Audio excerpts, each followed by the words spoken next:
Money to burn, baby, all of the time. Cause the fate. I knew they wouldn't let me use my preferred song. It was Dr. Dre, but... G'day, I'm Tom. I'm a UX copywriter and I work for a bank, one of the blue ones. Over the past 3 years, I've written roughly 300 messages which pop up in people's internet banking. Today, I'm going to share what I've learned on how to make these slightly less punishing, and I'll try not to swear. Instead of telling my tale conventionally, I'm going to start and end with the middle. That way, we skip the tedious scene setting of the beginning and avoid the tired old tropes and cliches which worm their way into any conclusion. So to begin, I'm going to pose you a question. I think it has to be a rhetorical question, due to the lack of planned audience interaction. You can heckle if you want though. Bring it on. Who would win? The message on the left or the message on the right?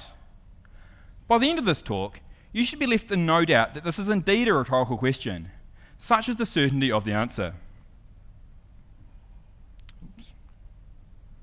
Before I crack on, I'll give a bit of background on how I've come to a lot of my conclusions. So, I'm going to get fired. So I'm not just some kid with a shit moustache spouting off, although this is my best ever Movember, even if I do look like page 3 of the Very Hungry Caterpillar. Each one of the 300 messages we sent was signed off with, was this message useful, and the option to leave a thumb up or down. It's a bit of a vanity metric, and there is some guesswork as to why the reaction was given. But what it does is provide a baseline for customer experience, and it allows us to compare messages. In 3 years, it's a metric we've managed to move from the mid-70s to the high 90s. And the principles I'm going to talk about are what drove that shift. Bloody clicker. There we go. I love Stephen Fry. This quote is really relevant to how we communicate on a broader scale. How many times have you been in the right, at least in your mind, but completely stuffed things up with someone because you went about the wrong way of saying it? Heaps of times, according to my manager. Being right counts for squat if you don't know how to communicate effectively. Yes, ideally you should focus on both. Being effective without being right is usually a domain reserved for loan sharks or lawyers. Apologies if there are any loan sharks in today. But being effective is the domain where you can make up the most ground with the least amount of effort. You can't guarantee you're saying the right thing, but you can at least make sure you've said it in a way that gives it the best chance of resonating with your customers. The vast majority of communication isn't effective because it doesn't take into account the person it's written for, at least not in the right way. People are identified on things based like age, hobbies, or their product suite, then herded off to separate troughs where they're forced to drink from an endless stream of organisational white noise. But applying a collectivist approach to people fails to account for them as individuals, which means when writing for them, you're also going to fail to cut through. In fact, the more noise you make, the more you fade into the background. So instead of trying and failing to write for people's differences, write for what they have in common. And what most people share with each other when reading your message is their emotional state. No matter what channel you use to message someone, they're almost certainly going to be focused on something else, whether that's paying a bill in their banking app, or maybe just scrolling through TikTok. You're disrupting their flow, and because of that, they're going to be naturally dismissive. Like a deer in headlights, you only have a limited window of opportunity to pique their attention before they bolt.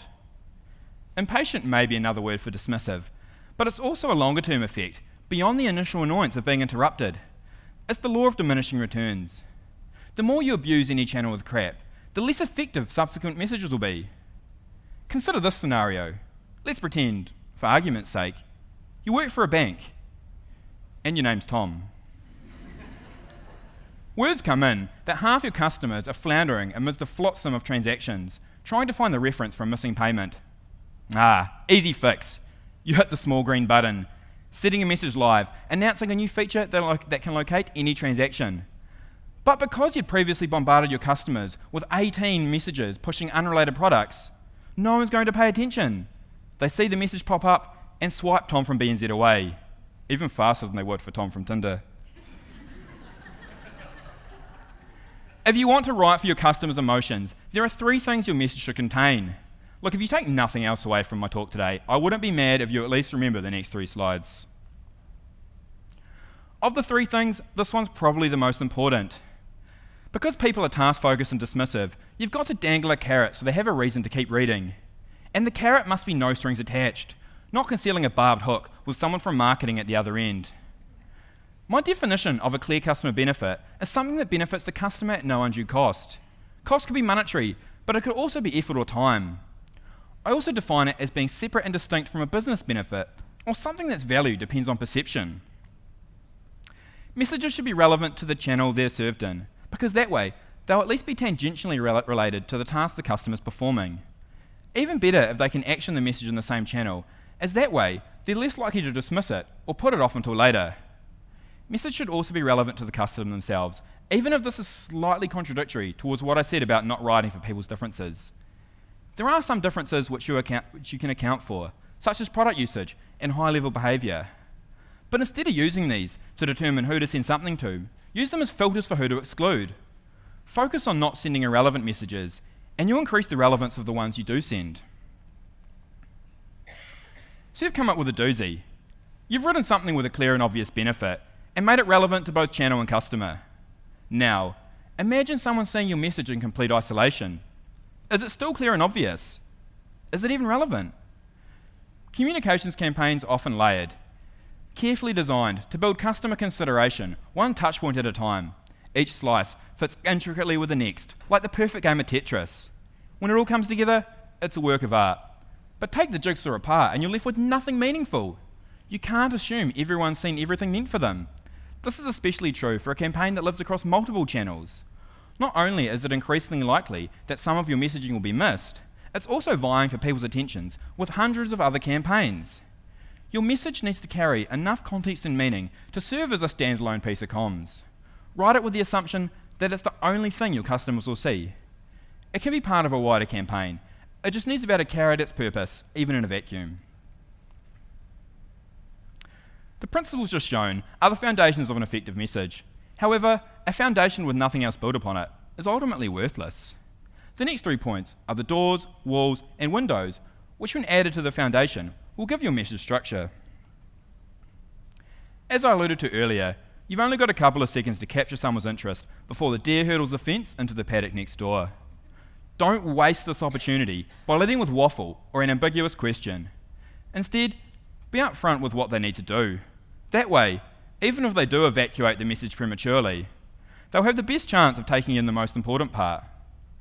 But generally, people don't like being told what to do, even more so if they've been interrupted. This is where the why comes in. Most people are reasonable and will be willing to give something consideration in exchange for a compelling reason to do so. The problem with leading with a question is that you might not like the answer. Want to help a friend be good with money? Nope. Game over. Even if your message isn't immediately dismissed, you still need to be as succinct as possible because people are task-focused and impatient. This isn't an excuse to sacrifice meaning for brevity, but it's an approach which can cut out a lot of unnecessary preamble. Step back and look at what you've written. How much of it is actually important to the customer? And how much is just important to you? Do people really need to know how many hours you put into a feature, or that you're constantly working on making improvements? Do they care? One of the easiest ways to cut back on clutter is to eliminate redundancies. Avoid saying things like, "We're making some changes," before announcing the change you're making, or reiterating that you're doing something for the customer's benefit. Those things should all be implicit. If something meets the definition of a clear customer benefit, it shouldn't need dressing up. Say you've released a new feature that lets people do something online when previously they had to go into a store. When announcing the feature, it could be tempting to over-explain why you've done it, citing highly aspirational use cases. As proud as you are of your work, you always need to remember it's about the customer, not you. You also don't need to mansplain something that's intrinsically beneficial. Just tell people what you've done. If it's as good as you think it is, they'll appreciate it. Trying to be aspirational can have the opposite effect.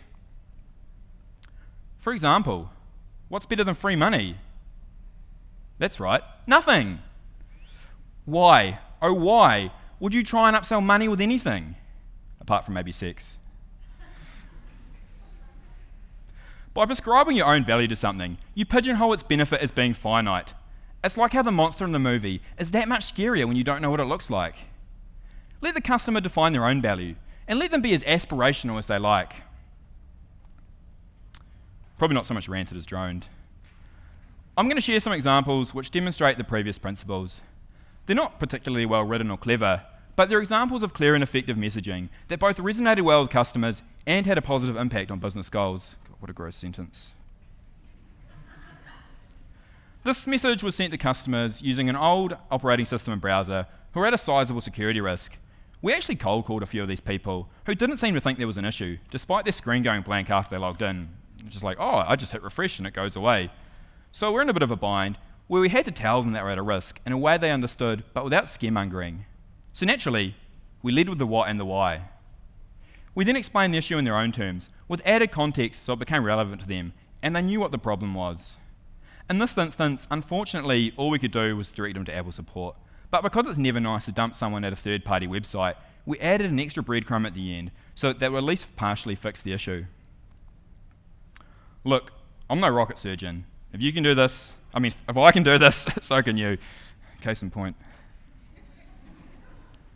Last year, we decided we wanted to stop supporting an old form of two-factor authentication. But to move people to the new version, we needed their contact details. Don't ask me why, it sounds kind of creepy. So again, we led with what we wanted. We were super straight up. We didn't pretend we needed their details for anything else. We just stated that we didn't have them. Letting us move off old technology isn't something that benefits customers directly. So we found something that did. And then lastly, we gave them a way to perform the action without them leaving the channel. Otherwise, they'd park it until later, or more likely, just not do it at all. This message is unlike the other examples because it's not trying to get someone to do anything. But not everything you say has to fuel an ulterior motive. Sometimes even banks can be altruistic. This actually nearly didn't go out because people who get paid more than I do were worried we were drawing attention to an issue which only affected a minority of people. But not dressing things up is even more salient for bad news. Customers appreciated our honesty and our transparency, which resulted in this message being one of our highest ever performers, and now serves as a case study and as a template for future errors and outages. I think it's too late to escape my housing metaphor. By taking the foundation principles, then applying the message structure rules, you've built yourself a solid house. These next tips will help turn that house into a home. They're the equivalent of the chattels and French-inspired windows. Not always essential, but the difference makers you need to hike your RV before you sling it off to some poor millennial with 5% equity and a lifetime of debt. Only kidding. They're actually more like double glazing and proper insulation. They're not as widespread as they should be, and you'll only notice them if they're not there. How did that get in there? Funny guy, I've heard. I thought I'd lead with something controversial. Except for me, it's not controversial. Because in every single instance I've A/B tested imagery, the one with the image performed far worse than the one without. Look, I'm not against all images. I just think they should serve a purpose, and that purpose needs to be something other than looking pretty. I know I've contradicted this principle once or twice today, but you're a captive audience. Images can take up a lot of real estate, and they naturally draw the eye, which can distract from key information in the copy.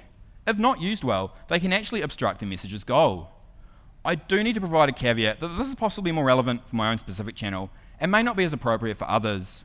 For example, emails without any imagery look like they've been sent from a Nigerian prince. Quick disclaimer, neither of these were written by me, so I don't have a dog in this fight. The image on the left is additive, because it's showing the customer where to locate a key feature. It works constructively with a copy, towards a common goal. The one on the right, however, doesn't add any value. It's simply there for decoration. But not only that, it could potentially remove value. It makes the message look look less functional and more like marketing. It's also attempting to illustrate a concept that's one step ahead of where the customer needs to be at. The customer needs to know how to set it up, not how to use it. We are not amused. Or as I like to say, we're not amused. Unless you're a Victorian royal, or the text-to-speech function on Stephen Hawking's wheelchair. you're probably not going to speak like the quote on screen. But for some reason, more people than not write that way. I really don't get it. It's honestly one of my biggest pet peeves. I don't know, maybe it's a hangover from year 6 formal writing class. But think about it. You wouldn't say, "It is 4 o'clock, let us go to the pub." You'd say, "It's 4 o'clock, let's go to the pub." So why write like that? As a rule of thumb, write how you speak, so when others read your writing in their head, it comes across as natural as possible. Contractions are your best friend. They make your writing sound friendlier and help it flow better. And finally, just call a spade a shovel. Apologies, I've got like the spade and the shovel the wrong way, but yeah. If I see the word utilise one more time, I'm going to have a public breakdown. Just say use. You don't come across as smart. You come across like that kid in primary school who overheard something at the doctor's office and started misquoting it to everyone who'd listen. You don't want to be that kid.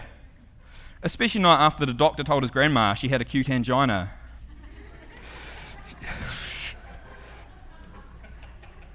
Sorry.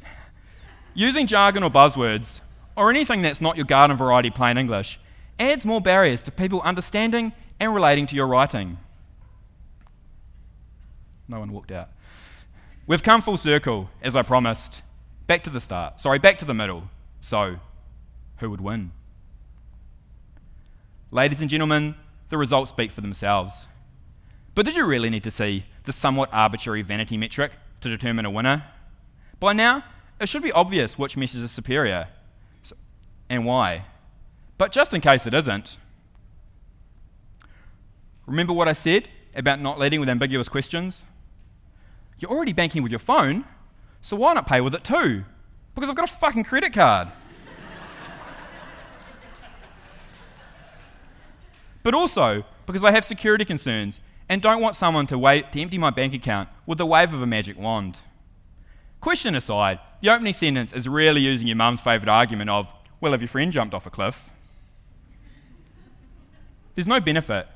There's no why. And this far in, I can't tell if there's even a what.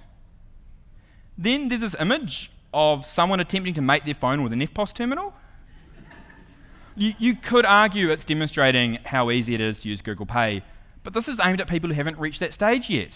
It's confusing because it's showing you how to set it up. When what people need to know, it's showing you how to use it, when what people need to know is how to set it up. Finally, right at the end, in the final third, there's some reasons on why to use Google Pay, as well as instructions on how to set it up. But it's far too late. Insert your own Tinder metaphor. It ain't pretty, but it's honest work. It tells you what to do and why you should do it. It then follows up with a less material benefit, at the same time allaying some of the concerns the guy from the previous slide had. More importantly, it presents a solid reason to use Google Pay, other than just because you might as well. You're then provided with clear instructions on how to set it up, which links to where you need to go at the same time. And if you're still not sure, there's some helpful info at the bottom, presented in a way that's not going to annoy anyone who doesn't need it. I lied. I've ended with a conclusion. I was told I had to put this in. Conclusions aren't my strong point, so I'm just going to read off the slides. Just give me a sec while I stand here looking ponderous and profound. Take some photos. Not of me. Your customers are... I'm really doing it. Your customers are task-focused, dismissive, and impatient. So make sure your message has a clear customer benefit, is relevant, and contextual. I'm a sucker for an Oxford comma. Then, lead with the what and the why. Get to the point, and don't dress things up. No, I had to end back on this one. What I've shared with you is by no means an exhaustive guide to customer comms. It's my take, based largely on my own personal experience. Sure, it's evidence-based, most of it. But writing isn't a mathematical equation. There's no magic formula you can plug into your calculator. If there was, I would have been kicked out of English for writing boobies on it, as I was in maths. This talk's been less of a house and more of a sandcastle. It's malleable. Shape it to fit your own scenario. And if that doesn't work, kick it down and start from scratch. Experiment, iterate, test grandiose ideas and different value propositions, but also test different words, and don't be afraid to get down and dirty in the weeds. Go out and get creative. Keep your customers at the heart of the conversation, and you'll be speaking their language in no time. Thank you. That was awesome.